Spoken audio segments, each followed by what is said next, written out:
ఏలూరు జిల్లా చింతలపూడి గురుకుల పాఠశాలలో దారుణం జరిగింది. 5వ తరగతి చదువుతున్న ఆనంద్ పై బ్లేడ్ తో దాడి చేశారు తోటి విద్యార్థులు. ఇద్దరు విద్యార్థులపై అనుమానం వ్యక్తం చేస్తున్నారు. ప్రస్తుతం ఆనంద్ ఆరోగ్య పరిస్థితి నిలకడగా ఉంది.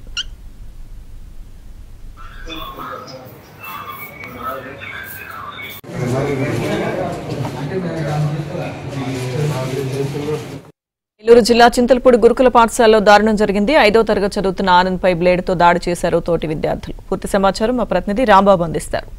రాంబాబు. లక్ష్మీదుర్గ ఏలూరు జిల్లా చింతలపూడిలోని అంబేద్కర్ గురుకుల పాఠశాలలో నిన్న అర్ధరాత్రి ఆ దారుణం జరిగింది. 5వ తరగతి చదువుతున్న ఆనంద్ కుమార్ అనే విద్యార్థి గొంతుకొస్తారు కొంతమంది. అయితే అసలు వాళ్ళు ఎవరన్నది తెలియదు. నిన్న రాత్రి పడుకున్న సమయంలో నిన్న రాత్రి భోజనం చేసిన తర్వాత ఆనంద్ కుమార్ తన తోటి విద్యార్థులతో కలిపి పడుకున్నాడు. ఆ తర్వాత అర్ధరాత్రి సమయంలోనే ఒకసారి ఎవరో గొంతుకొస్తారు.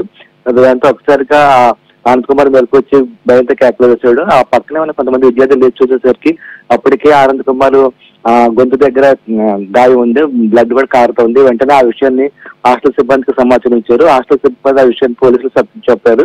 పోలీసులు సంఘటనా స్థలం చేరుకుని బాలుడిని చింతలపూడి ప్రభుత్వ ఆసుపత్రికి తరలించారు. ప్రస్తుతానికైతే బాలుడి పరిస్థితి నిలకడగానే ఉంది. ఆరోగ్యం ప్రాణాపాయం ఎటువంటి ఏమీ లేదని చెప్పేసి వైద్యులు తెలిపారు. అయితే ఈ సంఘటనకు ఎవరు పాల్పడ్డారనేది అనుమానంగా మారింది.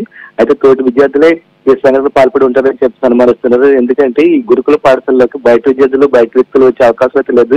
ఎందుకంటే పూర్తి స్థాయి రక్షణ సౌకర్యాలు ఉన్నాయి. బయట గోడ, అదేవిధంగా ఫెన్సింగ్ ఇవన్నీ ఉన్నాయి. ఆ గురుకుల పాఠశాలకు ఎవరు వచ్చే అవకాశం లేదు. ఈ నేపథ్యంలోని తోటి విద్యార్థులు ఎవరైనా సరే ఆకతాయితనంగా ఈ పని చేస్తుంటారని చెప్పి అనుమానిస్తున్నారు. అదే కాకుండా బ్లేడ్ తో గాయం చేసినట్టుగా అనిపిస్తుంది. అంటే స్కూల్లో ఈ పాఠశాల ఎవరైతే చదువుతున్నారు వాళ్ళే చేస్తుంటారని చెప్పి అనుమానాలు అయితే వ్యక్తమవుతున్నాయి.